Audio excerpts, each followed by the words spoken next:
m'appelle Mathieu Romangol, je suis étudiant en deuxième année de diplôme d'ingénieur AgroParisTech et j'ai participé au salon de l'agriculture l'année dernière, donc en 2023.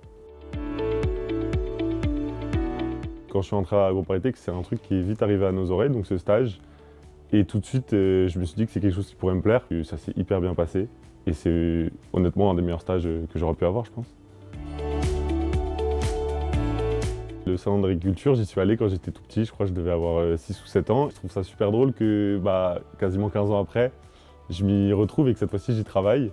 Et donc j'avais vraiment un petit peu ce côté nostalgique. Et donc ouais, c'est surtout des bons souvenirs, je dirais, le salon de l'agriculture.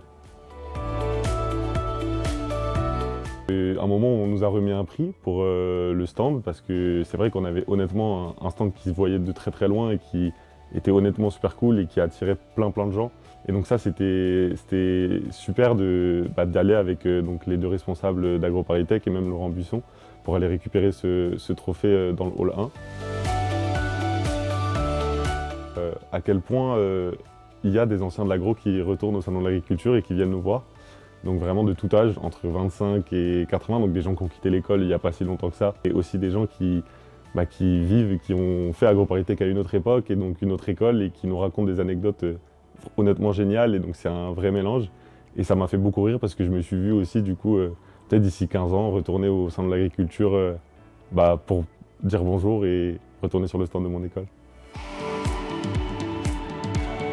Travailler en salon, ça peut être quelque chose auquel on est confronté dans notre vie professionnelle. Je sais que si, par exemple, on monte une entreprise et qu'on veut vendre son produit, ça arrive souvent de devoir se présenter dans des salons. Parler en public, l'éloquence, parce qu'on doit discuter, on doit amener les gens sur le stand. Et aussi, évidemment, y a un peu de réseautage, parce que mine de rien, on rencontre pas mal de gens donc dans des milieux qui peuvent potentiellement nous intéresser dans le futur.